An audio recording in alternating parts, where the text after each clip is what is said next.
Señores, buenas noches. Soy Luis Novarecio. Hasta las 22 los vamos a acompañar con Rosario Ayerdi, Nacho Ortelli y Martín Angulo. Mucha información. Está ya sentada Margarita Stolbizer. Hoy también va a estar Beatriz Arlo con nosotros para charlar sobre lo que está sucediendo. Preocupación por la variante Omicron. El doctor Rubinstein en el piso y la ministra de Salud de la provincia de San Luis. Este caso que llegó de los Estados Unidos en contacto con un pasajero sudafricano y lo que puede llegar a pasar. Mucho para contarte, más los títulos de mis compañeros. Nacho, ¿por dónde? Vamos a hablar de Juntos por el Cambio. Arde la interna en la Unión Cívica Radical. Se rompió el bloque. ¿Qué va a pasar con las siete fuerzas que van a integrar Juntos por el Cambio? Una de ellas en las que va a estar Margarita Stolbizer. Te vamos a contar cómo queda Juntos por el Cambio en el Congreso y qué pasó en una jornada muy cargada de polémica, de cruces y de acusaciones. Rosario Ayerdi. Vamos a tratar de entender qué es este Alberto Fernández que no quiere pedir permiso, que empieza a hacer y a moverse con más autonomía, y también con respecto a lo que pasa con la variante Omicron en Argentina y con los pases sanitarios. Hoy hubo reunión de los ministros de salud de todas las jurisdicciones. ¿Qué es lo que están evaluando por esta nueva situación sanitaria?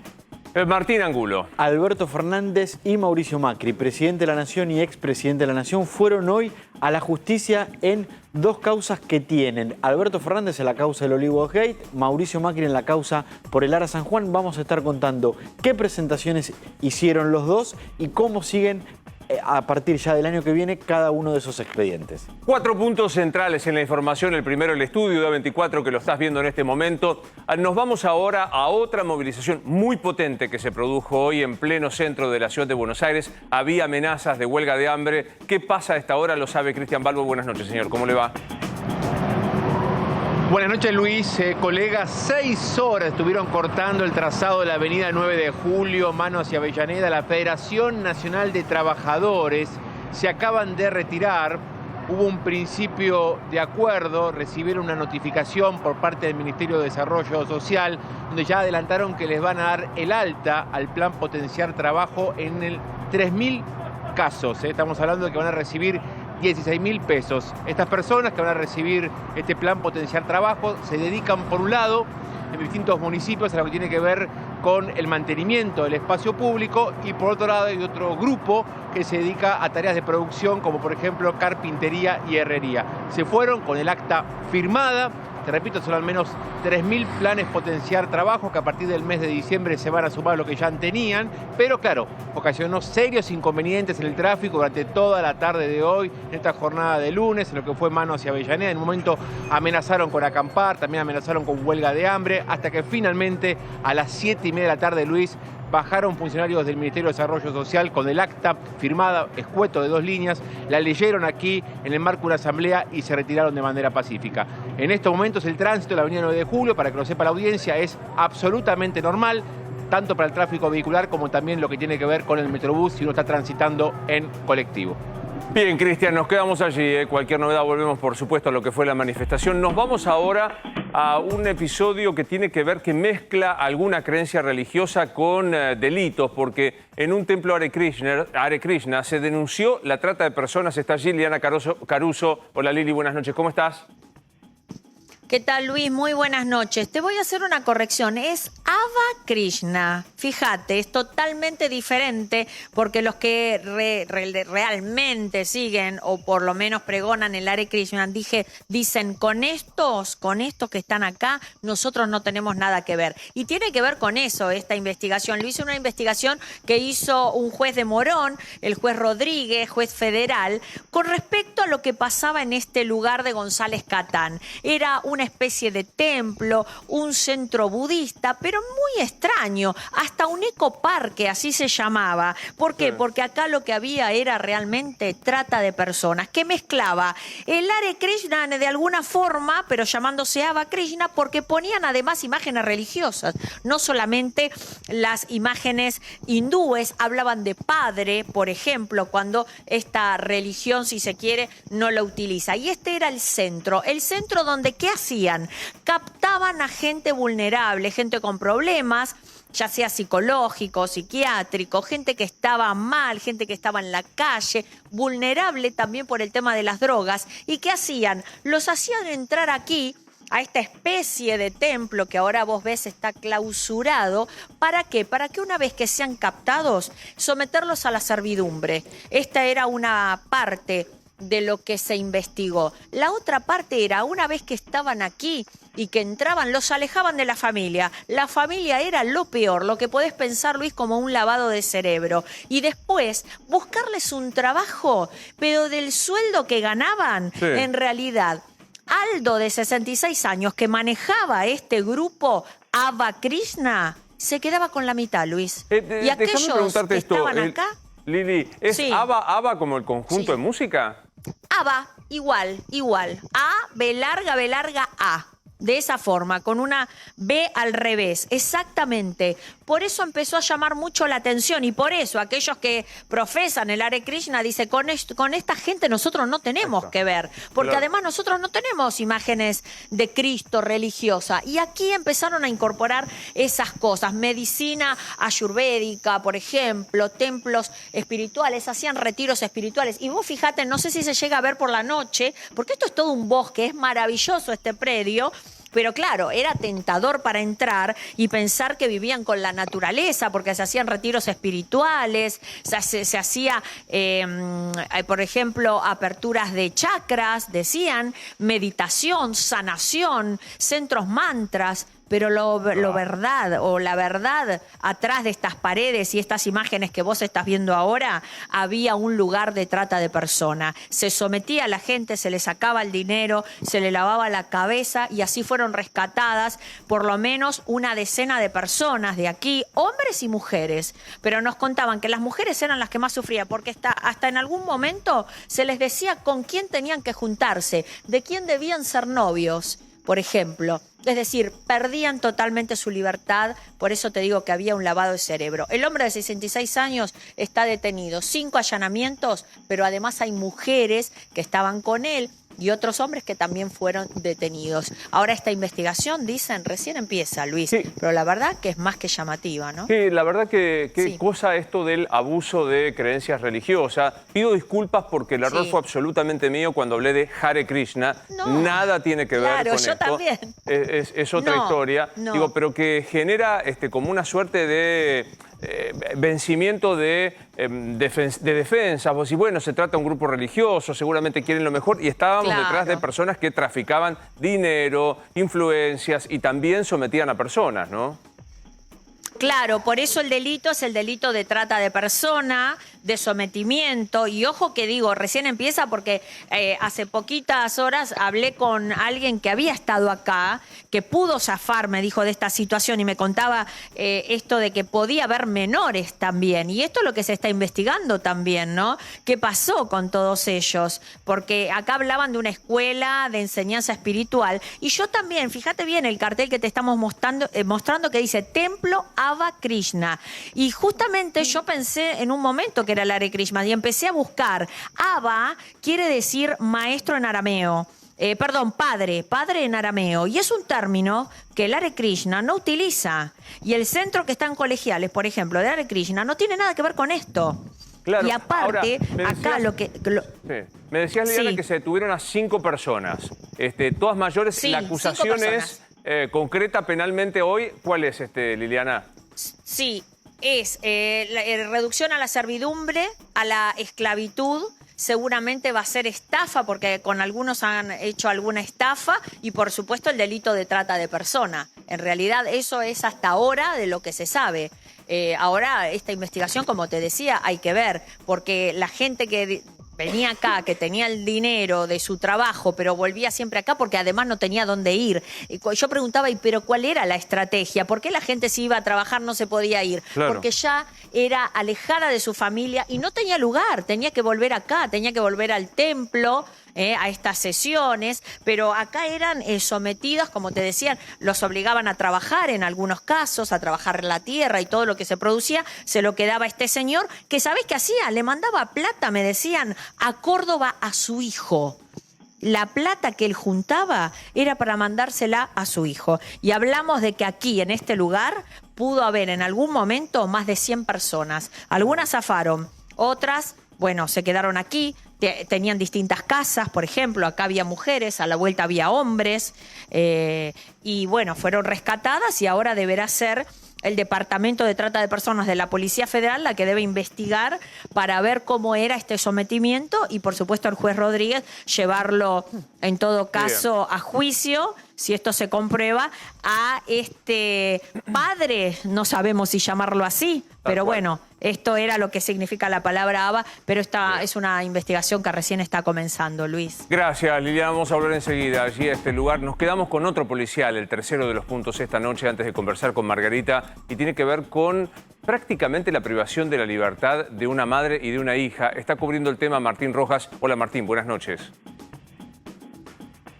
¿Cómo estás, Luis? Buenas noches. Mira, esto que estás viendo vos es la Ruta 2. Estamos en el kilómetro 43.800. Y mirá lo que es, porque te voy a mostrar una gomería al lado, un ingreso de un garage. Y rápidamente vamos a ingresar nosotros donde estaba esta mujer de 32 años que había llegado de Mar del Plata con su hija de 14, que tenía un leve retraso madurativo.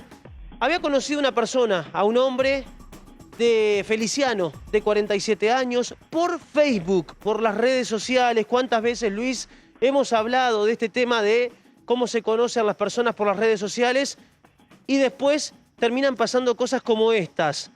La mujer que a poco de comenzar la relación en el 2018 quiere terminar ese vínculo con este hombre de 47 años. Él se negó. ¿Y qué hizo?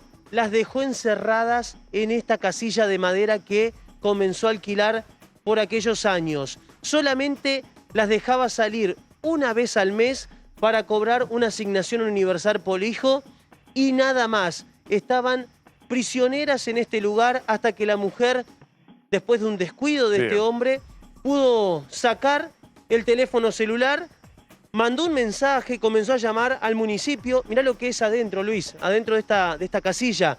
Y pidió ayuda, llegó la policía, pudieron entrar y las rescataron. Pedían auxilio a estas mujeres que estaban dentro de este lugar. Totalmente inhumano este lugar, lleno de gatos, lleno de mugre. Bueno, todavía se encuentra de esa manera. Las mujeres están en un refugio y el hombre ahora está detenido, Luis. Gracias, Martín. Nos quedamos allí, por supuesto, y que vamos a volver. Bueno, voy a sentar a hablar con Stolbizer. Le tengo que preguntar por los radicales. Sí, obvio. Primero, Porque aparte es de origen radical. claro. Que decían se rompe pero no se dobla, no al revés. ¿Qué le pregunto? ¿Con qué maldad arrancó? ¿Quién tuvo la culpa en esta división? Entre Lustó y Morales, le pregunto quién de los dos, de qué lado está. ¿Cómo estás, Margarita? Hola, ¿qué Gracias tal? por venir. No, al contrario. Primero, más allá del chiste, ¿cómo vivís este conflicto interno después de haber ganado las elecciones que me parece la ciudadanía está esperando a la oposición, algo que no está sucediendo? No, a mí me parece que hay que minimizarlo, ¿eh? Yo creo que es parte del folclore en los momentos que se constituyen los bloques, se dividen los espacios, se eligen las autoridades, pero todos quienes integramos hoy esta coalición tenemos claro cuál es el sentido con el que hemos hecho esta unidad y me parece que ni bien pase este ruido, que es mañana pasado, todos iremos en común, digamos, a un proyecto para darle a la Argentina una alternativa distinta, porque de eso se trata. ¿Qué es esto? ¿Una división propia de una coalición heterogénea o ya una ambición por 2023 muy potente? No, yo no estoy viendo eso hoy, por eso te decía, me parece que tiene que ver sobre cómo se posicionan en este momento. Hay una discusión bastante natural que tiene que ver con renovación de lugares, con gente que viene nueva y con mucha fortaleza, digamos, y bueno, y se da esa discusión. Pero yo no le daría tanta importancia. Me parece que se sobredimensiona mucho y esto en poquitos días se aplaca, se ordena. ¿Cómo va a funcionar? Digo, porque vos tenés claro, vas a tener un bloque aparte, Claro. nosotros con Emilio Monzó y 2 diputados más. Exacto. Digo, ¿cómo va a funcionar la disidencia interna de Juntos para tomar en bloque una posición? Bueno, discutiendo, con debate, me parece. Por eso es que yo no adjudico tanta importancia a estos temas, porque creo que estamos de acuerdo en los temas de fondo. Nosotros hemos dado esta pelea, primero que nada, primer objetivo era poner un freno al kirchnerismo, logrando un buen número en la Cámara, y eso es lo que hemos conseguido. Y somos todos muy responsables, que ese es el primer objetivo. El segundo son 2 años de trabajo para conformar una alternativa de gobierno para la Argentina. Yo insisto mucho en que no es suficiente armar una coalición que gane elecciones, porque eso es lo que nos viene pasando hace muchos años en la Argentina, coaliciones exitosas para ganar que fracasan en el gobierno. Entonces es muy importante, 2 años, algunos tendrán que ir a juntar votos, otros tienen que encontrar las respuestas a los problemas que la Argentina tiene y que viene arrastrando. Entonces hay que tener muy claro ese objetivo y armar una alternativa de gobierno al 2023. Algunos temas muy concretos. ¿Estás a favor del pase sanitario? En tu provincia empieza el 21 de diciembre. Sí, sí, yo creo que hay que ver cómo funciona. Me da la impresión que por momentos es como que clausuramos por decreto la pandemia. Y lo cierto es que no, estamos viendo que en el mundo la pandemia no terminó. Acá mismo hay hoy un aumento de los casos que es bastante llamativo todos los días. No son casos tan graves, pero hay. Entonces, me parece que todavía tenemos que ir viendo qué cosas hacemos frente a la enfermedad, digamos. No digo que estoy en contra, digo que tenemos que ver bien y tratar de ir paso a paso. Pero recién conversamos con Canosa, porque hay un hecho. A mí me parece que yo estoy a lo que diga la ciencia. Bueno, no sé, un poco lo que digo es eso. Tenemos que ver en realidad. A mí me ha preocupado. El presidente Fernández tenía una gran autoridad para hablar en el comienzo cuando lo veíamos. Primero, dialogando con otras fuerzas políticas. Y segundo, cuando lo veíamos rodeado del comité de los médicos sanitaristas, infectólogos, prestigiosos, reconocidos. Todo eso desapareció y el debilitamiento de la figura presidencial tuvo que ver con que abandonó esas cosas. El sostén técnico de sus discursos, de sus decisiones y las arbitrariedades. Y el político, digamos, claro. No solo fue la vergüenza obvia del vacunatorio VIP o de Olivos, claro. Es que clausuraba desde La Quiaca a Tierra del Fuego por decisión del jefe de gabinete sin siquiera consultar el Congreso. O sea, me pareció que fue desapareciendo eso. Y hoy mismo las decisiones que se toman no le estamos viendo por detrás que eso tenga realmente algún criterio. Creo que en algún momento lo conversamos acá. Cuando después de la elección, el efecto, previo a la elección, las medidas eran muy electoralistas, levantaron las limitaciones para las canchas de fútbol. Creo que lo habíamos conversado. No había un criterio técnico, médico para decir, bueno, ¿por qué hay que levantarlo? ¿De qué manera hay que levantarlo? Entonces se hacen las cosas, bueno, porque hay que hacer, hay que dar una respuesta, que a la gente esté contenta. Y me parece que le falta ese rigor científico, como vos decís, que es lo que nos da a los demás la tranquilidad de que se está tomando una decisión correcta, ¿no? Sobre todo estas cosas que hay que tratar de no politizar, de no ideologizar. La ciencia es la que tiene que mandar en estos temas. En el medio, está el tema de la inseguridad, no abordado. Claro. El tema de la inflación, no abordado. El tema de la salud, abordado a los sopapos. Alguien decía los otros días, no recuerdo quién, este gobierno está cumpliendo con su objetivo, que es liberar a Cristina de las causas judiciales. ¿Crees? A ver, no creo que lo esté cumpliendo el objetivo, pero sin ninguna duda que ese era, así como en los gobiernos anteriores de Cristina Fernández, la estrategia era el enriquecimiento, cuando llegaron a este gobierno la estrategia claramente era lograr la impunidad de los delitos que se habían cometido antes. Todo va, digamos, en ese camino. Las reformas judiciales que ella impulsó el año pasado, pero también con la firma del presidente de la Nación, nunca hay que dejarlo a él como si no fuera responsable de esa estrategia, y que fracasaron, por supuesto, y hoy creo que están mucho más fracasadas, más condenadas a morir. Todo eso iba en la misma línea que era la estrategia de impunidad. Lo que no lograron, desde luego que hay jueces, como siempre, que están decididos a acompañar esa estrategia. Y hay que entender además, por eso está bien cuando vos hacías recién un raconto de temas, la inseguridad, la pobreza, hay que entender que un país no puede resolver sus problemas estructurales, que son los que vos nombrás, sin tener una justicia independiente. El mundo mira estas cosas. ¿Quién invierte en un país donde vos no tenés la tranquilidad que los jueces van a actuar de manera imparcial en realidad? Claro. Y lo que se instaló con el fallo de hace unos días del sobreseimiento fue, primero que nada, que no somos todos iguales ante la ley, esa es una de las cuestiones. Y lo otro es que se afecta a esto. Somos un país cada vez más aislado, menos previsible, menos confiable. ¿Y eso cómo se paga? Con menos inversión, menos empleo y más pobreza. Y más inseguridad, ¿no? Voy a abrir la mesa. Sí, Nacho. Sí, Margarita, ¿qué encontraste en esta elección en Emilio Monzó como para ahora sumarte a un bloque que lo va a tener a él como figura inevitable en la Cámara de Diputados? Pero fundamentalmente, ¿qué crees que pueden hacer de cara a 2023? Sí, Primero no sé qué quieres decir con esto de la figura inevitable, digamos. No, que es un referente que tiene un peso específico propio. Sin duda, por supuesto. Ha sido presidente de la Cámara de Diputados. Nuestro bloque creo que es un bloque que va a tener una presencia importante en el Congreso. Sebastián García Luca ha sido viceministro del Interior. Domingo Amaya ha sido, además de intendente, funcionario en el área de vivienda. Actualmente preside la comisión. La verdad es que pretendemos hacer un poquito de ruido en un Congreso donde lo que hace falta, como decía antes, es construir desde la visibilidad pública, la acción, un bloque que nosotros entendemos, menos mirándonos hacia adentro y más hacia afuera, un bloque que efectivamente represente en el Congreso lo que la gente está esperando de nosotros. La verdad es que con Emilio nosotros fuimos juntos en la lista de juntos, perdón por la redundancia. Claro, sí. De ahí algunos se fueron al bloque radical, por supuesto, al bloque PRO después, y nosotros somos los únicos que no pertenecemos a los bloques que ya están constituidos. Entonces lo que hicimos fue juntarnos, quienes no somos ni Radical, ni PRO, ni Coalición Cívica, armamos este bloque con esta idea. ¿Cómo se va a llamar? De Encuentro Federal. Encuentro Federal. Claro. Con la idea un poco que nosotros planteábamos, es necesario el diálogo, el partido de Emilio es el partido del diálogo, y pensando sobre todo en este criterio de que hay que mirar la Argentina en su conjunto, porque nosotros los dos somos, obvio, muy bonaerenses, pero la idea es que tenga una impronta mucho más federal.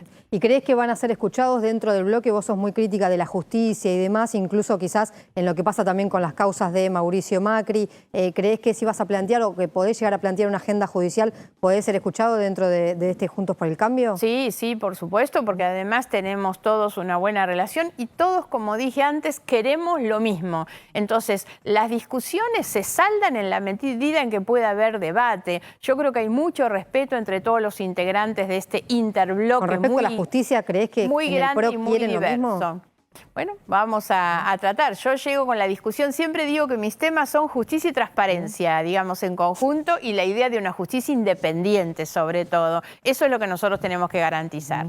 Margarita, hablabas de que en el fondo Juntos por el Cambio está de acuerdo en los grandes temas. Ahora, ¿cómo explicas que haya 7 bloques que surjan nuevos a partir de una elección? ¿Y cómo crees que le puedes explicar a la gente que eso no significa que en el futuro vaya a ser una ruptura de Juntos por el Cambio? Porque por lo menos lo que se ve hasta ahora es mucha discusión y mucha disputa interna por cargos. Claro, es que al contrario, yo esto que por ahí se ve desde afuera como una cuestión de disputa de lugares o como una debilidad, creo que es el resultado de la mayor fortaleza que pudo mostrar Juntos por el Cambio, Juntos o Cambiemos, que era su ampliación. En el caso nuestro en la provincia de Buenos Aires, tanto la incorporación de Facundo Manes, que viene un poco de afuera de la política, aún con su afiliación radical, el caso mío, que pertenezco a un partido político que no estaba, creo que incluso nuestro partido, el Partido GEN, es la mayor novedad dentro de esa coalición, pero pasa también con López Murphy en la ciudad de Buenos Aires. López Murphy viene con otro partido,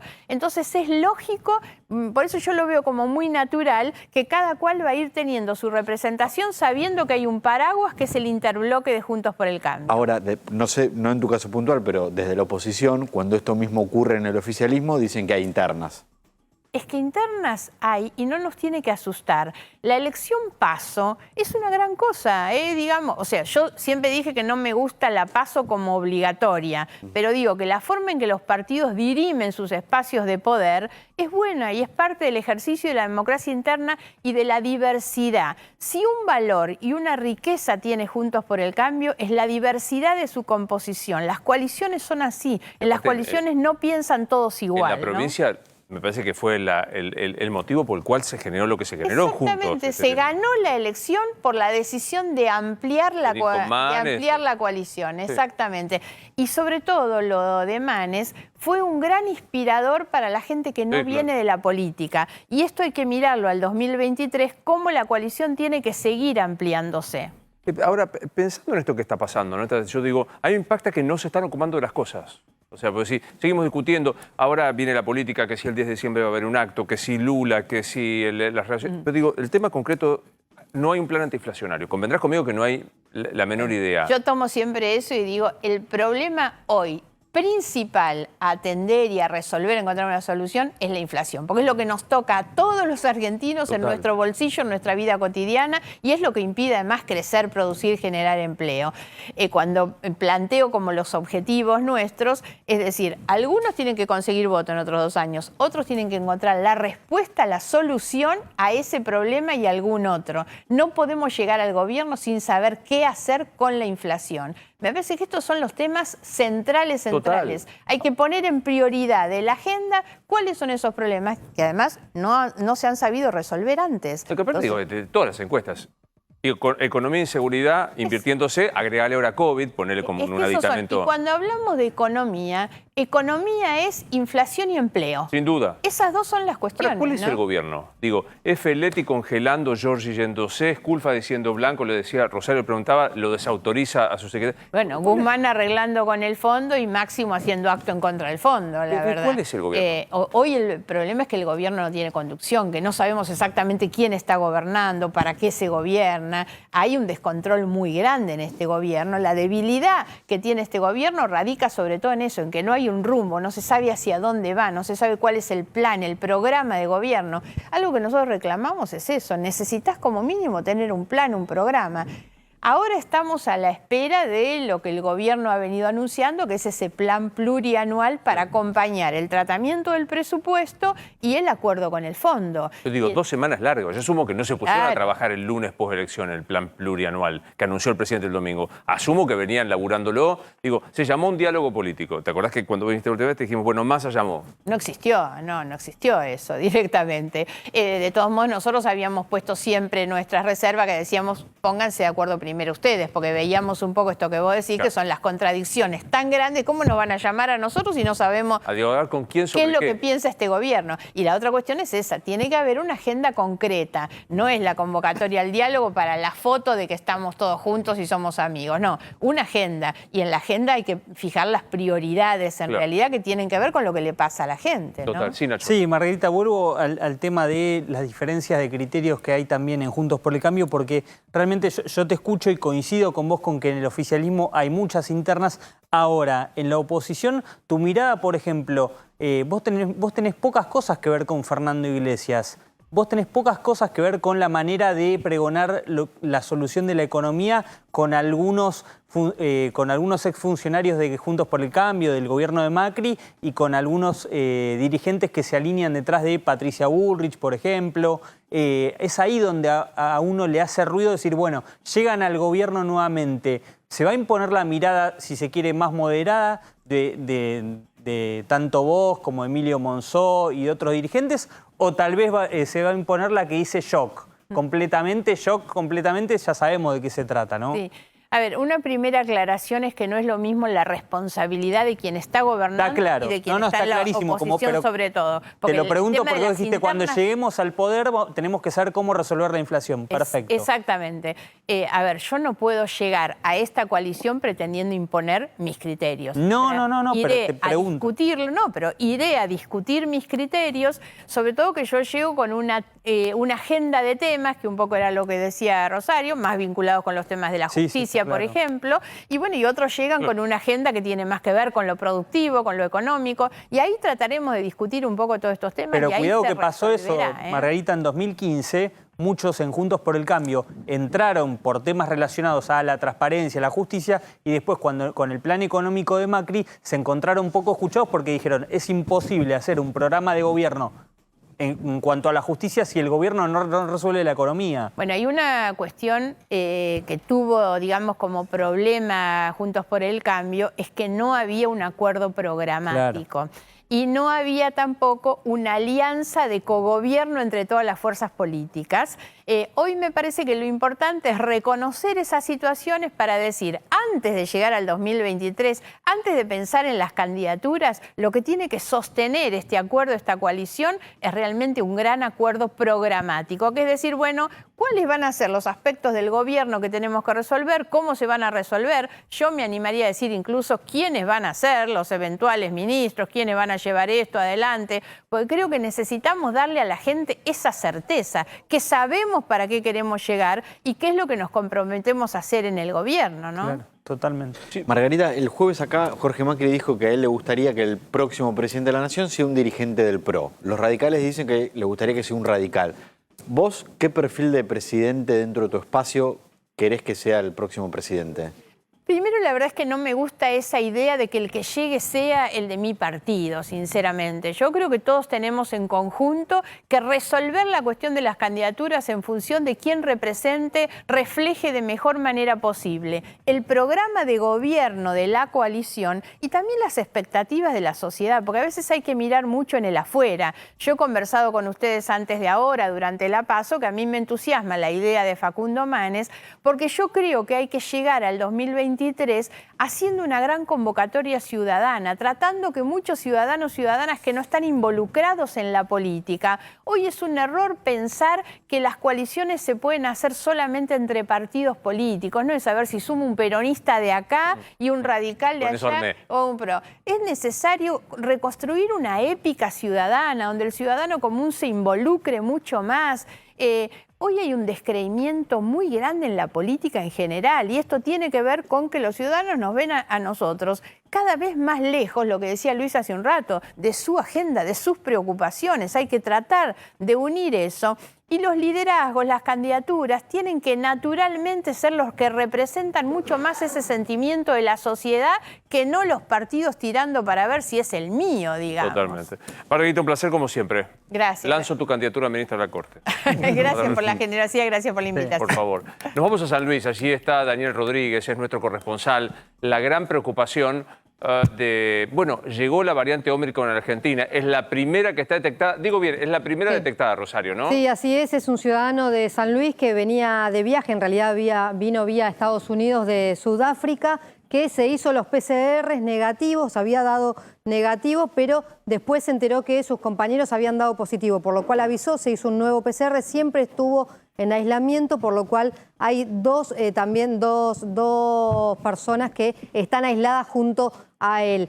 Hoy se reunieron los ministros de salud de todas las jurisdicciones atendiendo qué es lo que pasa con esta variante Omicron, obviamente, que están preocupados, están evaluando y empiezan a evaluar qué se hace con el resto de los países, porque hoy hay restricciones y se acordó seguir con las restricciones de ciudadanos que vienen de Sudáfrica, pero claro, es una variante que puede empezar a tener circulación comunitaria en el resto de los países. Ahora, entonces, te voy a hacer una pregunta absolutamente sin filtro y incorrecta, y nada, me había enseñado Daniel Rodríguez.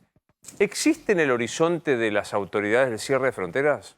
Yo no creo que exista el cierre de fronteras, ni siquiera, o sea, no de nuestro país, en el mundo no creo que ya se hable de cierre de fronteras. Sí, restricciones con respecto a los países que tienen variantes, que pueden ser más contagiosas, que quizás tengan que hacer más PCRs o cuarentena. Volver a esa. Claro, volver a la me voy al cuarentena. país X y tengo que hacer 7 días. O 7 días. 7 días de cuarentena. Sí. A ver, Daniel Rodríguez está en San Luis. Daniel, buenas noches, ¿cómo estás? Buenas noches, Luis, y a todo el equipo. Mira, los estaba escuchando hablar y la verdad que uno se pone a pensar, se viene el Mundial. Se viene el Mundial dentro de muy poco y con esta nueva variante, la verdad es que, bueno, vamos a estar preocupados. Estamos ya preocupados en la Argentina porque en San Luis llegó el primer contagio, digamos, en todo el país. Bueno, después de tener esta responsabilidad de esta persona de 38 años, se hizo el testeo y le dio positivo. Vamos a ver qué pasa, ¿no? Hay que esperar unos días. Pero bueno, nosotros, Luis, estuvimos hablando con la gente en la calle. Estuvimos hablando, hasta hace un momento estuvimos hablando con un remisero del hospital. Estamos en el Policlínico de Villa Mercedes, donde, bueno, en este lugar se llevan adelante los testeos, los internados. Gracias a Dios no hay mayor complejidad con internados, digamos, ¿no? Pero bueno, hay una duda. ¿Viste? Ahora, los remiseros, Daniel, la gente déjame de la preguntarte calle. para avanzar, dar un paso más. ¿Cuánto de temor hay en el puntano medio por la aparición de este caso y los aislados? Dudas. Yo te diría que dudas, más que temor. Nosotros justamente hablábamos recién con un remisero y nos decía, y se quedó en la casa, y nosotros decimos, sí, tuvo la responsabilidad de llamar al sistema de salud, hacerse el hisopado, el cual le dio positivo. Y todos dudan, porque muchas veces ocurre que dicen, me aislé, pero definitivamente no se aíslan. Entonces, la gente en sí, la que está en la calle, tiene esas dudas. Claro. Ojalá que no, que haya tenido la responsabilidad, ¿no?, de quedarse Bien. en su casa. No te vayas, Daniel, porque ya lo tengo sentado aquí Adolfo Rubinstein, el ex ministro de Salud de la Nación. Gracias, Adolfo, por estar con nosotros. Y está también en contacto su colega, la doctora Silvia Sosa Araujo, que es ministra de Salud de San Luis. Ministra Sosa Araujo, soy Luis Novarecio. Buenas noches, ¿cómo le va? Buenas noches, Luis, ¿cómo estás? Concretamente, ¿es el único caso detectado y no hay otro más en San Luis? Concretamente es el único caso detectado. Realmente hemos constatado que ha cumplido el aislamiento como corresponde. Así que no hay tantas dudas en relación a eso te lo quiero confirmar como ministra de Salud de la provincia de San Luis. Y su familia directa, su núcleo íntimo se aisló una vez que tuvo el primer contacto con ellos en casas separadas y al día de hoy son negativos para COVID las personas que son los contactos estrechos, además de la persona que lo trajo desde Buenos Aires hasta San Luis y volvió hacia Buenos Aires, que es el remisero, que es un contacto estrecho que también dio negativo para COVID. ¿Tuvo algún tipo de diálogo, ministra, usted con esta persona? Sí, esta mañana estuve hablando personalmente con él. Está totalmente asintomático. Estuvimos hablando de cómo ingresó a la Argentina, si bien ya se había comunicado en un primer momento con toda la gente del sistema epidemiológico que tiene la provincia, el programa de epidemiología. Hoy tuvimos una conversación donde me manifestó desde el momento que ingresó cómo fue su recorrido y la verdad que lo hemos constatado sabiendo que esta persona ingresó por Estados Unidos, es decir, que no había un sistema de que venía de Sudáfrica y voluntariamente él se comunicó con nosotros para contarnos cuál era su situación y para poder trabajar en forma conjunta. Repasemos las fechas, doctora. ¿Cuándo fue el contacto con esta persona de Sudáfrica? Él viajó y llegó a la Argentina el 30 de noviembre, así que estimamos el 28, por eso siempre cuando una persona aísla un contacto estrecho, los hisopados son al 7º día, por eso si nosotros empezamos, que es cuando empieza el periodo de contagio, si él llega el 30 a la Argentina, está en San Luis el 1, el 2 ya nosotros le hacemos el hisopado porque sus compañeros le avisaron que fueron positivos para COVID en el exterior. Sí. El estudio para determinar la cepa se hizo en el Laboratorio de Salud Pública de la provincia, claro. Un primer tamizaje que nos dio que esta era la variante y que después lo constató el Malbrán, que es por eso que se oficializó en horas de la noche. Yo iba a esta pregunta para saber qué día presunto del desarrollo de la enfermedad está teniendo, para saber cuánto de grave es su tránsito por la enfermedad, porque ¿sabe exactamente esto? ¿Qué día es el que lleva de la enfermedad, doctora? Él fue hisopado el día 2, el 2 de diciembre, que es cuando se comunica con sus compañeros. El 3 está el resultado. O sea que el 2 cuando lo hisopamos era positivo. Hoy el 2 positivo, claro. Diciembre. No, para preguntarle, Adolfo, te pregunto a vos. ¿Se sabe cuánto de grave es el tránsito de la enfermedad? Leí, vos me corregís, que es dolor de cabeza, náusea, pero no conflictos respiratorios. ¿Se puede decir la Omicron es así? Yo creo que todavía no se puede aseverar absolutamente nada, es muy prematuro. Pareciera, a juzgar por los reportes a nivel global, que no parece ser, digamos, una variante que sea particularmente grave, particularmente también en aquellos que están vacunados. Claro. Así que yo diría, como decía, no sé si el Chavo o el Chapulín, que no panda el cúnico, tranqui, no hay que alertar. Me parece que es importante mantener las mismas medidas de prevención, higiene y control que con cualquier otro caso de coronavirus. Y de paso saludo a la ministra que nos conocemos. Hola, ¿cómo estás? Un placer verte. ¿Cómo estás? ¿Cómo estás, Silvia? No, pero digo, le pregunto a Silvia también a usted, y Nacho quiere también hacer una consulta. Digo, leímos, y es un recorte periodístico sin valor científico, que la presidenta de la Asociación Médica de Sudáfrica dijo, aquí en Sudáfrica, donde parece que tiene más desarrollo, no aparece de gravedad extrema, no aparece de complicaciones extremas. ¿Esto se puede pensar que ya es así o todavía hay que esperar? Hay que esperar, como dice Adolfo, no es tiempo porque es una variante totalmente nueva, entonces no podemos decir si realmente es letal, cómo van a ser las internaciones, porque son los primeros tiempos en que se están viviendo. O sea, es muy prematuro poder hoy hablar de un padrón determinante para definir tanto lo que es el contagio y si la vacuna sirve o no en estos casos. Ahora, ministra, usted destacaba que este turista, en realidad volvió de un viaje laboral, se aisló, cumplió con los protocolos, que ustedes lo pudieron corroborar, pero más allá de eso, hacia adelante, y teniendo en cuenta que el gobierno nacional no va a tomar ninguna determinación de restricciones, ¿ustedes están evaluando la posibilidad de, si viene de algún destino, a otro destino, en este caso Estados Unidos, este pasajero llegó vía Estados Unidos, de pedirle cuarentena más allá de si estuvo o no estuvo en Sudáfrica? Hoy se habló en la reunión del Consejo Federal de Salud de empezar a hablar de este aislamiento para aquellas personas que ingresen al país, un aislamiento de 14 días, que lo tenemos que terminar de definir, pero fue uno de los temas tratados hoy en el Consejo Federal para aquellos países donde tenemos la variante, el ingreso a la Argentina va a tener un aislamiento de 14 días. Incluso Estados Unidos, perdón, quiero subrayar eso. Incluso Estados Unidos, sí, sí. Ahora, mi pregunta es, Adolfo, y también la ministra, pero empiezo por Adolfo. Cuando venía la Delta surgió un pánico fenomenal y dio la impresión de que se produjo, hay circulación, pero no fue. Digamos, ¿podemos estar frente a una situación parecida? Absolutamente. Yo creo que acá la clave es la proporción de la población que está vacunada con esquemas completos. Definitivamente, en la medida que tengamos estos niveles y que mejoren, y ahora tenemos que ver cómo van a mejorar, me parece que vamos a estar más o menos protegidos más allá de que haya un rebote de casos, tanto por la variante Delta, que hoy es la variante predominante, como si esta variante comenzara a tener, digamos, cada vez mayor presencia. No parece, más allá, todavía no se sabe si elude o no elude la respuesta inmune que confiere la vacuna, pero claramente no parece ser, por ahora, nada que en los países que tienen una alta proporción de vacunados se esté generando estragos. Sí, doctora Araujo, le quería preguntar, porque también hoy se habló en la reunión de ministros de salud sobre el pase sanitario y si en San Luis se va a implementar este pase sanitario.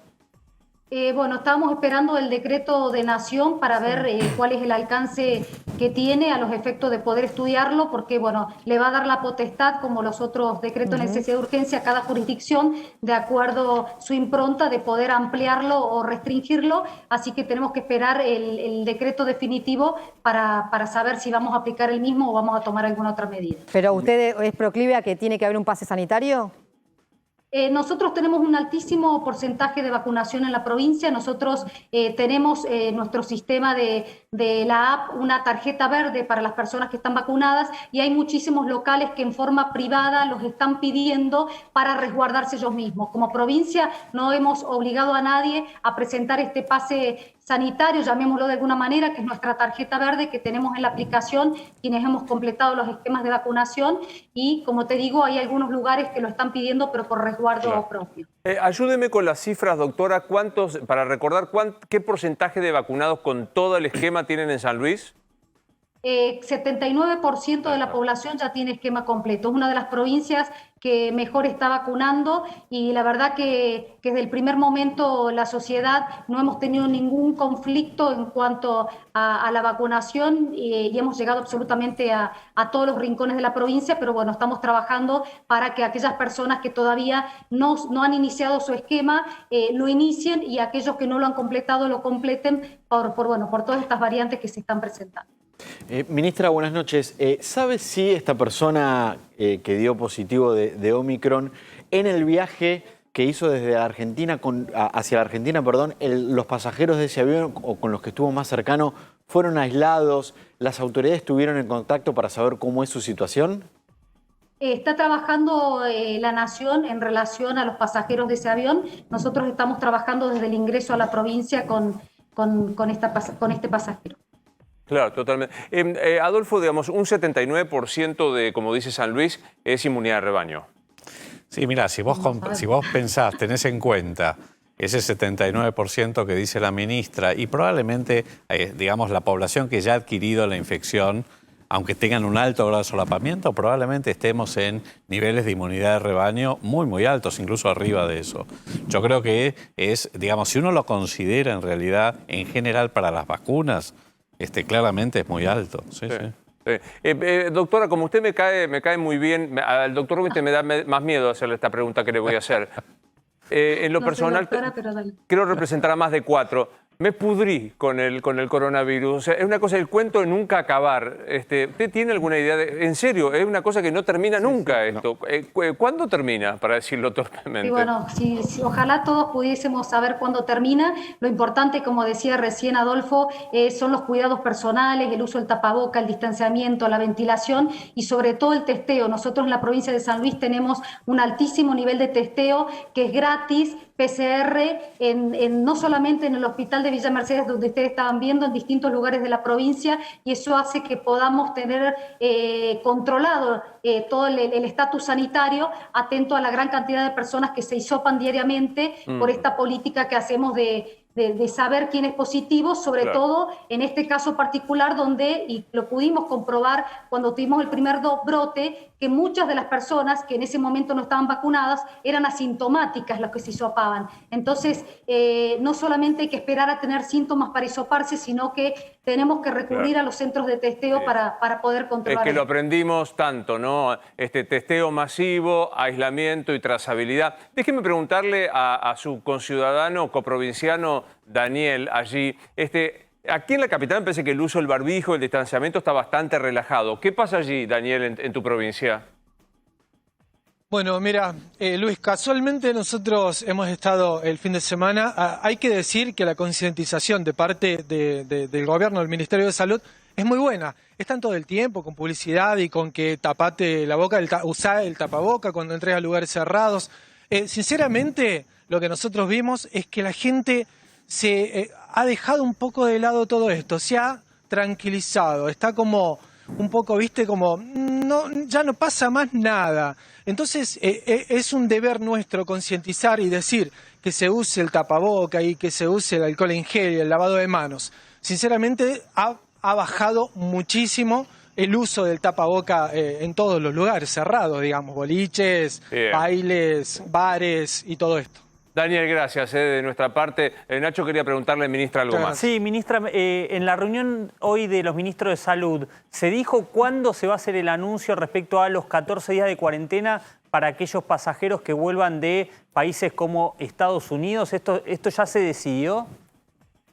No, pero suponemos que va a ser muy pronto, atento a que todavía no sale el decreto del pase sanitario, seguramente se van a implementar en el mismo DNU. No lo tengo definido, no lo tengo certero, pero bueno, fue un tema que realmente estuvimos todos de acuerdo porque creemos que es muy importante para proteger a todos los habitantes de la Argentina, ¿no? ¿Y van a controlar las provincias, las cuarentenas? Ustedes en San Luis, por ejemplo, ¿van a hacer ustedes los controles? Todas las personas que vienen del exterior, Inmigraciones inmediatamente nos manda un correo electrónico con los datos de la persona y una vez que ingresan a la provincia les llega un mensaje de texto donde hacemos el primer contacto y se les va contando el protocolo que está vigente en ese momento. Así que por supuesto quiero reforzarlo porque sabemos que esos protocolos dejaron de existir. Como te decía, las personas que tenían esquema de vacunación completa más PCR negativa ingresaban a la provincia y por protocolo no tenían que hacer aislamiento. Ahora la idea es volver al aislamiento y bueno, volver a esos controles que en algún momento los hicimos. Sí, Martín. Ministra, y ahora que se viene la temporada de verano y que San Luis es una provincia muy visitada, para los argentinos que visiten San Luis, ¿hay algún tipo de requisito para el ingreso? ¿Un PCR, alguna declaración jurada? No, por el momento no hay ninguna medida. Seguramente ahora cuando se abra la temporada turística habrá alguna reunión, pero bueno, atento al porcentaje de vacunación que tenemos, si se implementa a nivel nacional este pase sanitario, no creo que haya restricciones tan fuertes o medidas tan fuertes que prohíban que la gente pueda vacacionar en cualquier lugar o destino de la Argentina. Ministra, ha sido un gusto escucharla, le mandamos un saludo, Bueno, un gran cariño. Hasta luego. Hasta luego, chicos. que siga bien. ¿Es inevitable, Adolfo, el pase sanitario? ¿O por lo menos aquel que no se vacuna que tenga restricciones para determinadas cosas? Mira, yo creo que en estas circunstancias, en este momento donde lo que se pretende es alcanzar, estamos en la parte más dura de la curva de vacunación. O sea que se llegó relativamente rápido desde julio en que se normalizó el suministro de vacunas, porque recordemos que hasta ese momento era intermitente, en cuentagotas. Desde julio más o menos que se normalizó, la curva de, digamos, de cobertura de vacunación avanzó rápidamente. Pero ahora estamos en la parte más dura, la población joven, que de algún modo se resiste, sea porque tiene una baja percepción de riesgo, sea porque cierta rebeldía social, porque están repodridos, como estamos todos repodridos de la situación. No se están vacunando, no completan el esquema, etc. Entonces, ¿qué es lo que se puede hacer? Yo creo que, por el lado de la positiva, insisto, lo que vengo diciendo hace mucho, hay que realmente realizar una campaña de concientización y de comunicación más inteligente, dirigida específicamente a los jóvenes, más focalizada, más segmentada, más creativa, por un lado, para ver si se puede tratar de algún modo avanzar sobre los cambios de conductas y explicarle que la vacunación es un hecho colectivo, no individual, lo cual no es fácil. Y por el lado de la negativa, el pase sanitario es una solución de contingencia en este momento, pero claro, tiene dos problemas. Por un lado, es poco sustentable a lo largo del tiempo, porque ya vimos lo que pasó con la cuarentena el año pasado. Y por el otro lado, es muy difícil de controlar. Claro. Pues ¿cómo haces para controlar? Digo, yo estuve ayer en la cancha, allá fui a ver arriba. Un desastre, un desastre. O sea, nadie pidió nada. O sea, es muy difícil. Y yo te digo que el 90% no usaba barbijo. O sea, es muy difícil, es muy difícil. Entonces, yo creo que no hay que abusar de esto, lo de siempre, porque es muy fácil decir, metamos pase sanitario, pasaporte, y después se incumple. Y eso lo que erosiona es la confianza en las decisiones, el capital político. Bueno, pero en Tucumán se nota y dio resultado porque se duplicó el esquema de vacunación. A donde voy es, yo creo que es una medida correcta y adecuada, pero no abusemos como lo ha hecho el gobierno con otras medidas de restricción. Me parece que en este momento sí está bien hacerlo, ¿ok? Está bien hacerlo, pero que no sea el único recurso. Me parece que eso tiene que acompañarse de una campaña positiva, por ejemplo. Muy vinculado con la variante Omicron. ¿De qué lado estás? ¿De Lustó o de Gerardo Morales? No, digo, porque me parece que me cambiaste. ¿Qué variante? ¿Qué variante? Parece que me cambiaste de cepa vos, ni siquiera de variante. Mirá, cepa, claro. Mirá, para contestarte sencillamente, yo te lo contesto de la siguiente manera. La verdad que yo estoy molesto con la situación. Porque además, más allá de la interna del radicalismo, es una pésima señal a la sociedad. Claro. Digamos, una mala señal de la política en general. ¿Viste? Uno tiene que gestionar, si Juntos por el Cambio y la Unión Cívica Radical gestionó muy bien la derrota que sufrimos en el 19 y todo este periodo de transición y de empoderamiento del radicalismo, tenemos que también gestionar mejor los triunfos. Y yo creo que acá hay reglas del juego. Es decir, el presidente del interbloque, de la bancada, lo eligen los diputados. Y esas son las reglas del juego y la institucionalidad dice eso. A vos te puede gustar Negri, te puede gustar más de Loredo, quien fuere, pero el que tiene más votos, en este caso fue Negri, bueno, punto, te la bancás. Pero no hubiera sido mejor, Adolfo, que Negri, teniendo esa ventaja, que tiene 33 diputados de 45, es una ventaja amplia, no tuviera un gesto de decir, bueno, yo gano, pero te voy a dar determinados espacios para lo que estás pidiendo. Antes que conteste, ¿me pasás en gráfico? Sí, por supuesto. ¿De qué estamos hablando? Porque digo, creo que todos damos por sabido que se pelearon por la titularidad de la bancada, pero conté, ¿qué pasó y cómo quedan? Bueno, Juntos por el Cambio va a tener 7 bloques, Luis. Sí. Si se confirma todo lo que se está diciendo, va a tener 7 bloques. Uno va a ser el comandado por Mario Negri, que va a ser el jefe de la Unión Cívica Radical en la Cámara de Diputados. Otro va a ser Rodrigo de Loredo. Esta es la facción que auspiciaba Emiliano Jacobiti. Detrás está Martín Lustó, lógicamente, que impulsaban una renovación del radicalismo. Se va a llamar Evolución Radical. Claro. Es el partido que tenía Martín Lustó antes de integrarse a Juntos por el Cambio. Después va a estar el bloque de Emilio Monzó, que va a estar Margarita Stolbizer y va a conformar lo que es la tercera pata de Juntos por el Cambio. El PRO, lógicamente, va a seguir con Cristian Ritondo como cuarto partido dentro de Juntos por el Cambio. Después va a estar Juan Manuel López, que renovó su banca, es de la coalición cívica, va a ser el bloque Lilito, bloque de la coalición cívica. Y después, como si no hubiera divisiones, Luis, va a haber 2 monobloques. Uno de Ricardo López Murphy y otro que son los diputados que entraron por Claudio Poggi, ex gobernador de San Luis, también senador de la Nación por San Luis y cuya lista se impuso en San Luis. Que van a ser 7 bloques en total. ¿Qué pasó hoy en el radicalismo? Hoy el radicalismo ardió. Por ejemplo, Facundo Manes, que se decía que apoyaba a la facción de Emiliano Jacobiti, el bloque que va a conducir Rodrigo Loredo, finalmente se queda con Mario Negri. Va a integrar el bloque va a apoyar en realidad a Mario Negri. ¿Y qué pasó? Se cruzaron muy feo Martín Lustó con Gerardo Morales en el comité radical. Dice Rosario que con rotura de vasos y hasta casi intento de piña. Gritos y rotura. Morales agarró y rompió un vaso sobre la mesa. Rompió un vaso sobre la mesa. Dice que, bueno, o sea, raro. en el medio de la discusión sí que lo los tuvieron. golpean y vuelan los vasos. Claro. Y que duró 5 minutos porque lo tuvieron que separar, dijeron. Era un escándalo porque ahí hay una interna que tiene que ver con 2023, Luis. ¿Qué le cuestiona Morales a Lustó? Está jugando para Larreta. ¿Por qué? Bueno, dicen que tienen un pacto implícito entre Martín Lustó y Larreta, es yo voy por la ciudad, vos no me la compliques, yo te dejo o te ayudo a liberar el camino en la Nacional. Recordemos, Gerardo Morales quiere ser candidato a presidente, lo dijo no una, sino varias veces. ¿Y qué le dijo Martín Lustó? Vos fuiste el más macrista que Macri y también fuiste albertista en relación a la buena sintonía que tuvo Gerardo Morales en los 2 primeros años con Alberto Fernández. Y ahora sí, a la respuesta a lo que te preguntaba Nacho, ¿qué sentís de todo esto? No, la verdad que no me siento bien. Déjame que te haga otra comparación. Yo fui precandidato a diputado por una lista en Juntos por el Cambio y perdí. Nos fue bastante bien dentro de las expectativas que teníamos, pero perdí. Perdí, no llegué, no soy diputado, no soy ni candidato, no fui candidato y no soy diputado. Me la banqué. Como cualquiera, son las reglas del juego. Estuve con María Eugenia Vidal y con Ricardo López Murphy cuando se hizo, digamos, el evento de presentación, después de las primarias. Estuve en la campaña. Punto. Está bien, Adolfo, pero lo que dice el sector de Jacobiti es, ganó de Loredo en Córdoba, dale un lugar. Pero, está bien que tenga la mayoría de diputados. Ganó contundente. De la misma manera. ¿Para qué? Para potenciar las candidaturas de 2023. De la misma manera que ganaron muchos líderes del radicalismo o de Juntos por el Cambio a lo largo y a lo ancho del país.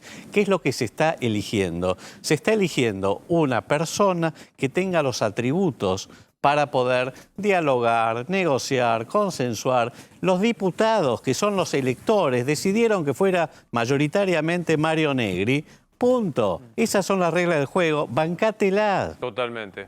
Gracias por venir, Adolfo. Temo que te vamos a seguir invitando para hablar de la Omicron y compañía largamente. Así que... Pero repito, para volver al tema de sacar la variante, la cepa, digamos, radical, creo que hay que ser muy cauto, hay que estar tranquilo, no hay que alertar. Me parece que aun cuando exista un aumento de la curva de casos, cosa que probablemente ocurra por la variante Delta o la Delta más Omicron, no parece tener las mismas repercusiones que tuvo ni la primera ni la segunda ola. Vacunarse. Exactamente. Y la respuesta a tu pregunta inicial, ¿cuándo corno va a terminar todo esto? Bueno, yo creo que espero no equivocarme, después en el archivo me pueden poner, creo que estamos en el principio del fin de la pandemia. ¿Y cuánto dura este fin? Yo creo que este año ya vamos a ver a la pandemia desaparecida como tal. Si va a quedar... Este que viene, el 2022. El 2022, sí. Si va a quedar una cosa endémica, una enfermedad endémica como la gripe, que puede ocurrir donde se necesite vacunación periódica, es un escenario.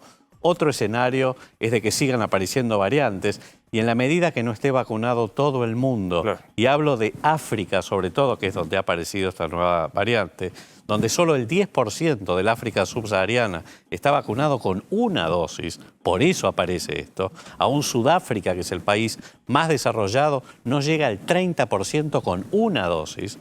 Mientras esto siga ocurriendo, van a seguir apareciendo variantes. Bien. Gracias, Adolfo, es muy amable. No, gracias a usted. Día también en el que hoy el presidente de la Nación recibió el refuerzo de Sputnik, que lo tuiteó él mismo. Ahí está la foto cuando está diciendo... 800.000, Luis, 800.000 refuerzos ya se aplicaron. Recordemos, no son terceras dosis.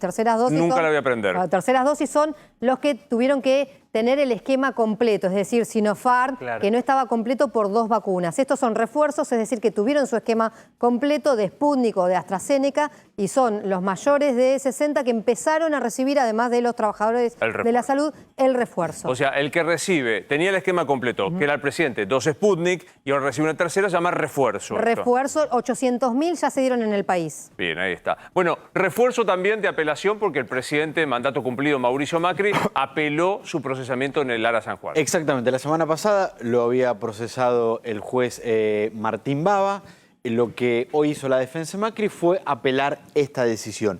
¿Qué fue lo que planteó el expresidente Mauricio Macri? Primero, volver a reiterar que no cometió ningún delito en lo que el juez le marca como la decisión de su gobierno de espiar a los familiares de las víctimas del Lara San Juan. Macri dice, no hay ninguna prueba en el expediente que me involucre con haber dado una orden en ese espionaje, ni tampoco con haber utilizado ese espionaje en las reuniones que tuve con los familiares, que es una de las cosas que le marca el juez. Volvió a criticar a Martín Bava, volvió a señalar su parcialidad para intervenir en la causa. Yo estaría atento mañana, si puede llegar a pasar algo, del lado de Juntos por el Cambio con el juez Martín Bava. Volvió a pedir su apartamiento, es la tercera vez que la defensa de Macri pide la recusación del magistrado. Las 2 primeras veces la Cámara Federal de Mar del Plata lo rechazó y ahora va a ser la Cámara Federal de Mar del Plata la que defina si confirma el procesamiento de Macri o lo revoca,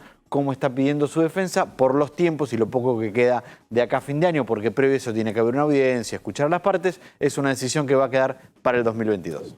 Bueno, voy a sentar a charlar con Beatriz Sarlo, siempre un placerazo. ¿Cómo le va, señora? Siéntese. ¿Cómo anda? ¿Todo bien? ¿Necesitabas algo? No. Bueno, ¿cómo estamos? ¿Bien? ¿Empezó la segunda parte del gobierno? ¿Notás después de la elección que hay una refundación del gobierno, Alberto? ¿No pasa nada? No, una refundación, ¿qué entenderías vos por refundación? Por ejemplo, cambio de gabinete. Por ejemplo. No lo hay. No lo hay. Entonces, la carta de la señora lo que sirvió era para que cada uno se acomodara mejor en su lugar, los que no estaban haciendo bien los deberes, que trataran de hacer mejor las tareas en el hogar y punto. O sea que no hubo una refundación, porque para que haya una refundación, por otra parte, de cualquier gobierno, no estoy hablando de este solamente, tiene que haber algunos cambios económicos fuertes, sobre todo en este momento, que se ve solo la cuestión de si tenemos o no un plan económico, y eso no está. El fondo parece que se sentó más a la mesa, y eso puede ser que ya pasada la elección de medio término el fondo se sienta más seguro, porque dice, bueno, este presidente por lo menos va a tener 2 años más, no va a terminar en un andurrial dentro de 6 meses, pero es eso. Pero no mucho más. A mí lo que me impacta es, y es obvio, el no abordaje de las cosas. Quiero decir, de la inflación y la economía, de la inseguridad cada vez más crítica, incluso esto de que discutíamos recién de variante Omicron y salud. No veo un tomar la decisión para algún lado de las cosas. Sí, pareciera que no hay ni siquiera 2 líneas económicas en pugna, lo cual sería extraordinario. Sí, es una genialidad. Hay gente que piensa. Claro, hay gente que piensa. 2 líneas económicas en pugna que dentro del gabinete, en pugna, digamos, en discusión dentro del gabinete, que terminan negociando. Porque yo no le tengo ningún miedo a cierto tipo de contradicciones en la política. O sea que eso me gustaría verlo. Pero bueno, si lo hay es secreto. Claro, no aparece. ¿Ves que entre los perdidosos de la última elección, la cámpora, algunos vaticinan con esa cosa de la Argentina, es el fin de la cámpora? ¿Qué ves de que quedó de la juventud del kirchnerismo? Yo le desconfío a la palabra fin, porque como ya soy muy vieja, he vivido tantos finales que no fueron tales, que le desconfío a esa palabra, el fin de la cámpora. No lo sé, depende de cuántos tengan en el Parlamento, de cómo sepan organizar esa fuerza, porque el Parlamento da la posibilidad de organizar la fuerza, no digo en las manifestaciones, sino organizar la fuerza social, punteros, etc. Depende de cómo distribuyan esos ingresos, que son los ingresos de la política, y que si se distribuyen en hacer política no están robando a nadie, pero no lo sé. Imagínate que, no sé, Le Figaro, el Paris Match, te llama y dice, Sarlo, ¿me escribe 150 líneas de la cámpora? ¿Qué es la cámpora? ¿Por dónde, borrador, ¿por dónde arrancás?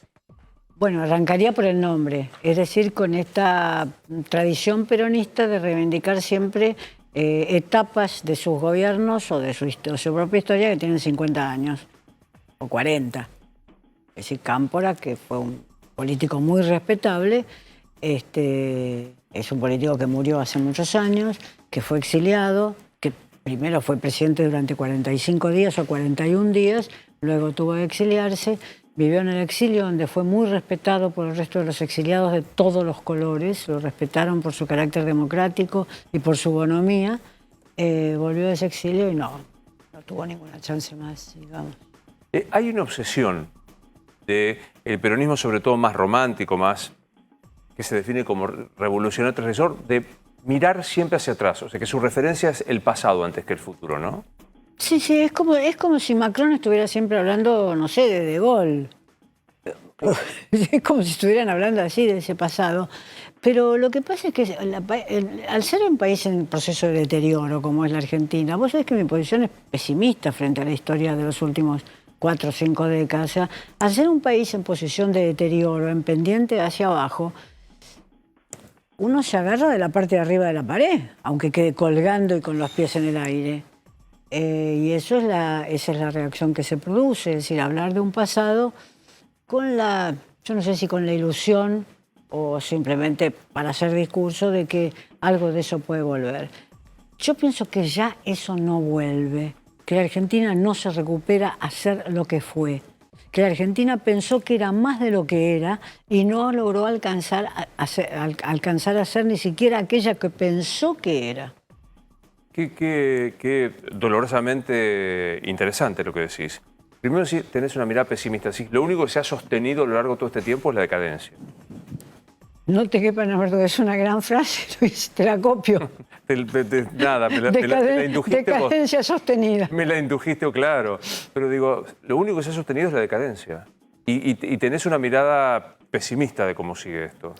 Tengo una mirada pesimista porque países con muchos problemas económicos, países que no son ricos, que incluso uno podría decir que en el campo de las riquezas naturales y industriales de un país siempre fueron considerados inferiores a la Argentina, como puede ser Chile, por ejemplo, son países a los cuales está yendo mejor. Y que han tenido después de la dictadura, que tuvieron una dictadura como la Argentina, igualmente siniestra, que han tenido gobiernos razonables.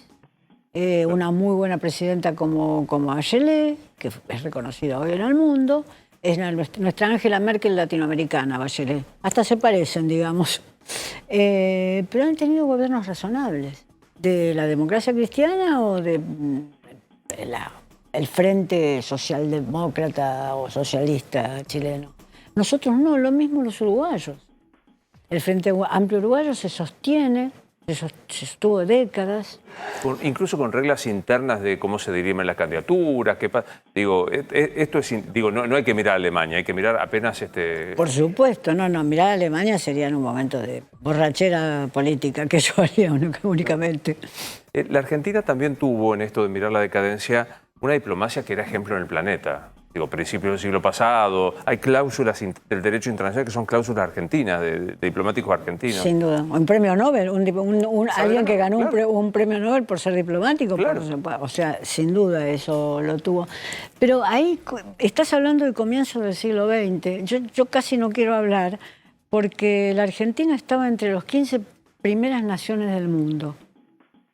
Por algo, por la alfabetización, por el nivel de bienestar de sus poblaciones, por la capacidad de crear trabajo, estaba ahí. Y hoy cuando vemos las tablas está en las 15 últimas. Entonces me pongo pesimista cuando veo eso. Claro. No puedo salir de ese cerco de las 15 para arriba, de las 15 arriba y de las 15 abajo. También que los argentinos culturalmente tendimos a engrandecer nuestra grandeza. Si éramos más o menos de estatura normal, pensábamos que éramos altos, digamos. Tendimos a engrandecer nuestra grandeza, pero de todas maneras el país daba para eso. La industrialización desde la década del 30, la explotación del petróleo desde que fue descubierto en la presidencia de Irigoyen, la incorporación de masas de las provincias como trabajadores urbanos, industriales, la conversión de gente que vivía en el campo y que a lo mejor era semialfabetizada en trabajador industrial. Eso fue muy importante. Me retomo esto de la diplomacia porque me impacta, y sin criticarlo a él, por quien tengo un especial afecto por ser rosarino, pero digo, ¿cómo viste el episodio Bielsa, su involucramiento tanto en el caso de Jones Walla, como luego de la crítica hacia Kast, la intromisión? Bueno, estoy induciendo la pregunta, pero digo, lo que pasó con Bielsa. Me llamó mucho la atención porque primero le atribuía mejores modales. Vos no te metés así en la política de un país a campo traviesa.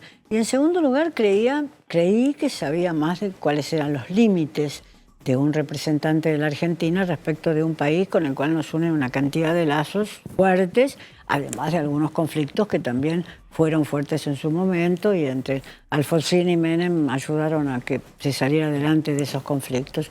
Me llamó mucho la atención, pero ahí yo me hago varias preguntas. ¿Qué están buscando los políticos si de repente tenés la impresión de que están buscando un plano de televisión?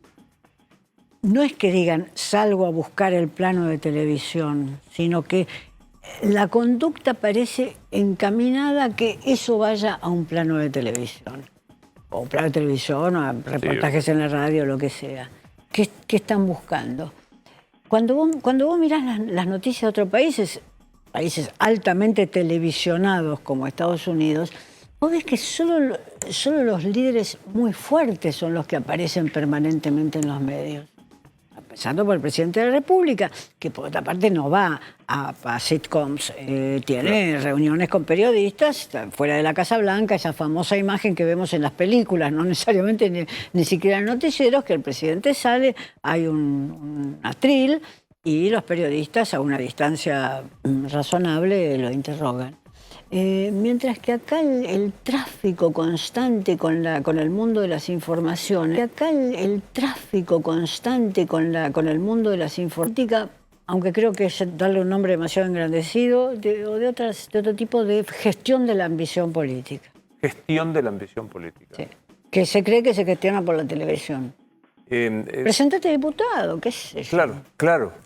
¿Te dice algo siempre que caigo en esta pregunta, sé tu sonrisa que viene detrás? ¿Te dice algo el silencio administrado de Cristina Kirchner?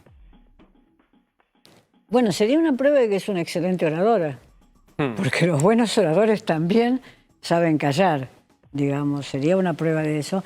Creo que en este caso está jugando a dos puntas, con dos objetivos ese silencio. Por un lado, ser una oradora que sale del primer plano de la escena cuando las cosas no van bien. Pero hacia más adelante, más allá del futuro, si esto se derrumba, decir, a mí no me vieron en los últimos 18 meses. Decir, preparando un terreno. Preparando un terreno donde ella quede eximida de eso. Por eso es tan baja su participación, o low key, como se dice en Estados Unidos. Por eso es tan baja. No baja en su calidad, sino baja en su intensidad su participación hoy. ¿La última elección te parece que fortalece mirando la vereda de enfrente? Ahora Horacio Rodríguez Larreta, ¿reverdece Mauricio Macri con este procesamiento y en su pose de perseguido? ¿Qué ves del lado de Juntos por el Cambio? Yo creo que Larreta se fortalece, porque además se fortalece con cosas reales.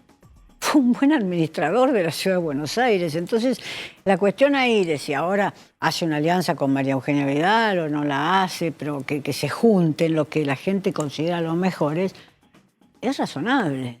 Es decir, vos mirás la Ciudad de Buenos Aires y mirás la Administración Nacional de Macri, son dos mundos diferentes. Está bien, la Ciudad de Buenos Aires es una ciudad rica, es una ciudad con recursos, no se puede comparar las dificultades, pero la pata se puede meter en cualquier lado y Macri no fue un intendente inolvidable. ¿Cuál es el valor de Mauricio Macri? ¿Cuál crees que es en el tablero político? Si vos dijeras, esto es el fuerte de Mauricio Macri.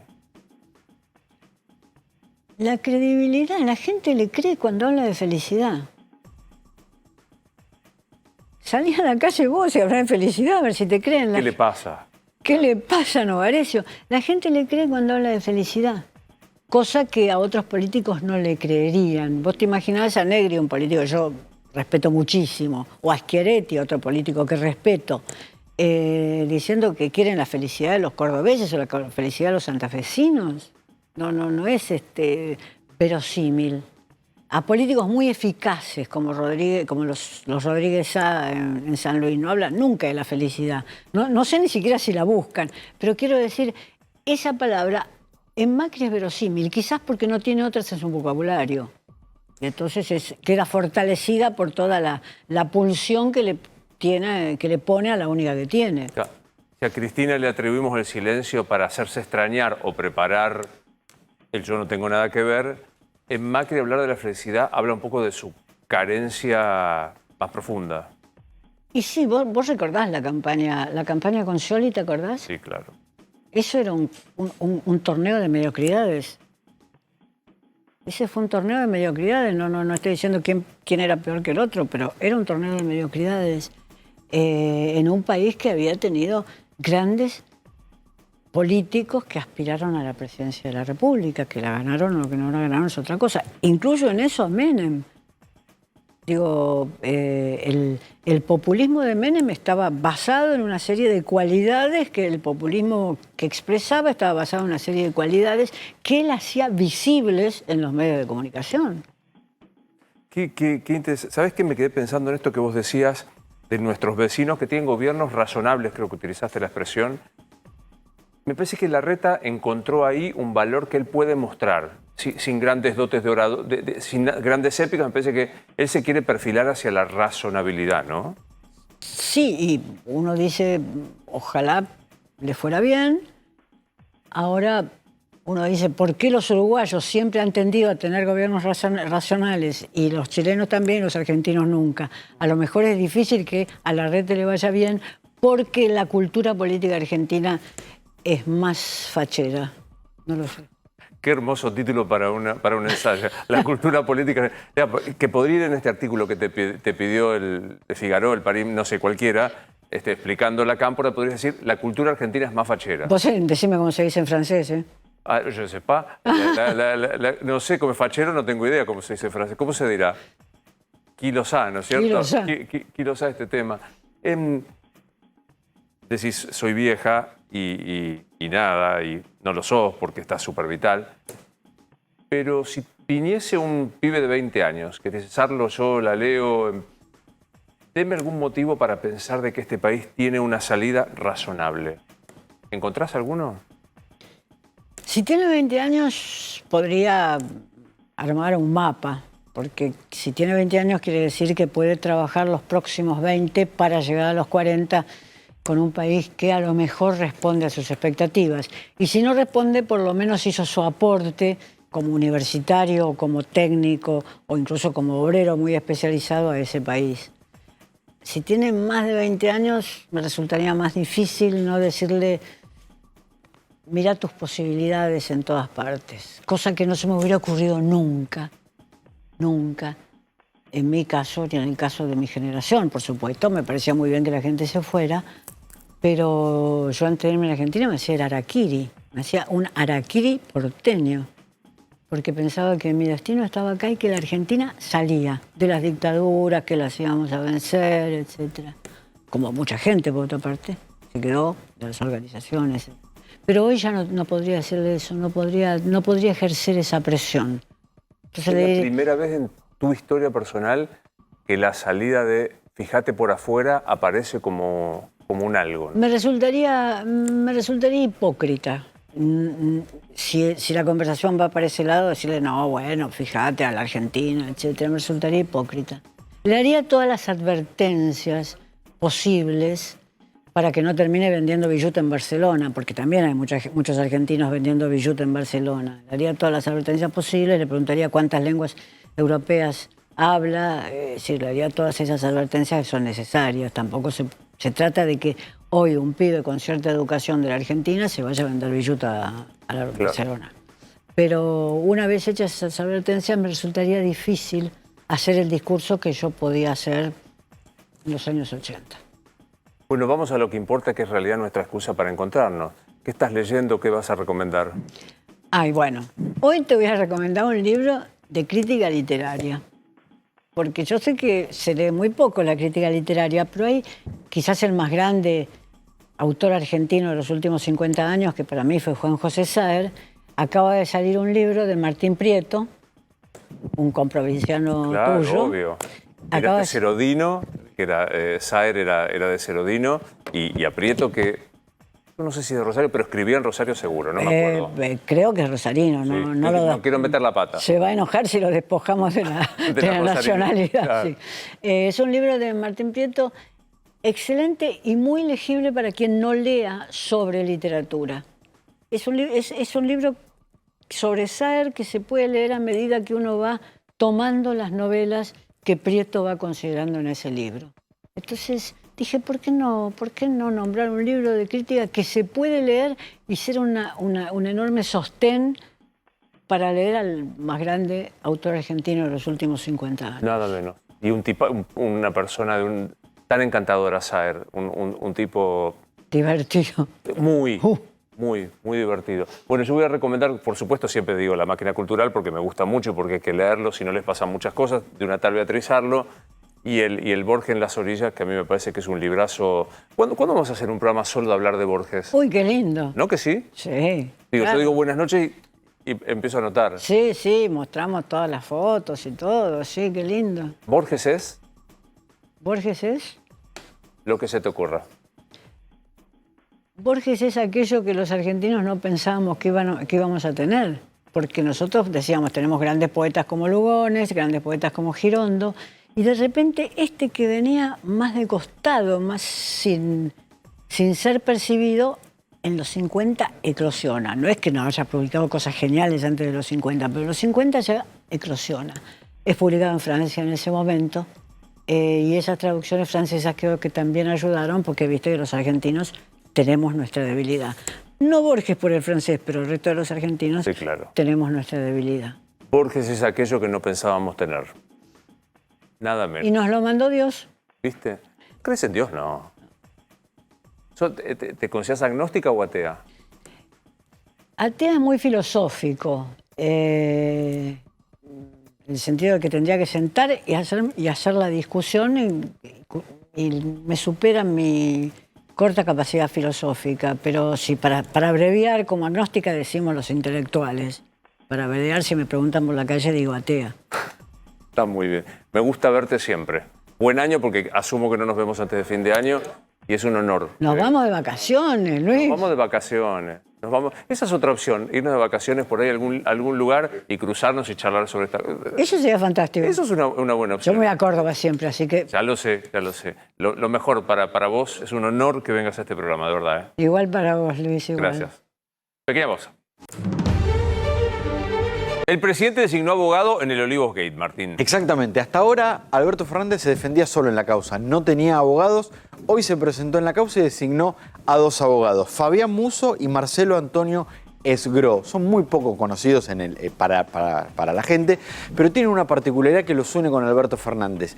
Trabajaron y vienen de la cátedra de Eduardo Righi, el fallecido Procurador General de la Nación, un jurista muy reconocido, muy amigo de Alberto Fernández, a quien lo ha nombrado en muchas oportunidades como su gran maestro dentro del derecho. Musso, además, fue el primer abogado que tuvieron los Kirchner en la primera causa que tuvieron por enriquecimiento ilícito en Comodoro Pi, y fue el coordinador de esta comisión de juristas que creó Alberto Fernández para que le acerquen propuestas para la reforma a la Corte Suprema, el Consejo de la Magistratura. Lo primero que hicieron estos abogados fue adelantar que no van a apelar el sobreseimiento que la semana pasada dictó el juez de la causa. Acá nosotros contamos que el juez dijo que el sobreseimiento que había pedido Alberto Fernández debía ser desestimado. Los abogados ya adelantaron que eso no lo van a apelar, y ahora lo que le queda a la causa, que también ya seguramente va a quedar para el año que viene, es que el juez resuelva si acepta lo que vos llamás el ahora 4 de Alberto Fernández, es cerrar la causa del Olivos Gate donando durante 4 meses su sueldo como presidente. 50 segundos para Nacho Ortelli. ¿Hay reelección de los intendentes? Bueno, está tomando una iniciativa distinta al oficialismo. Acordate que se venía diciendo van con ley, van con un fallo judicial. Bueno, no, en realidad los están sacando antes de que se cumplan los 2 años, el 10 de diciembre. Hay tiempo hasta el 9, están haciendo algunos saltos. Ya Santilli desde la oposición dijo que no estaba de acuerdo, va a encabezar en la provincia de Buenos Aires. Digo, Santilli también lo rechazó Massa, lo rechazó Espert. ¿Qué piensa hacer el oficialismo? Bueno, en principio quieren salvar al menos 2 intendentes más. Gustavo Menéndez de Merlo y Mario Seco de Ensenada. Bien, ahí está. Mañana lo ampliamos todo. Ha estado muy bien realmente. Hoy bueno, vos mejor, Luis, muchas vos gracias. mejor. Soy Luis Novarecio, nos vemos mañana.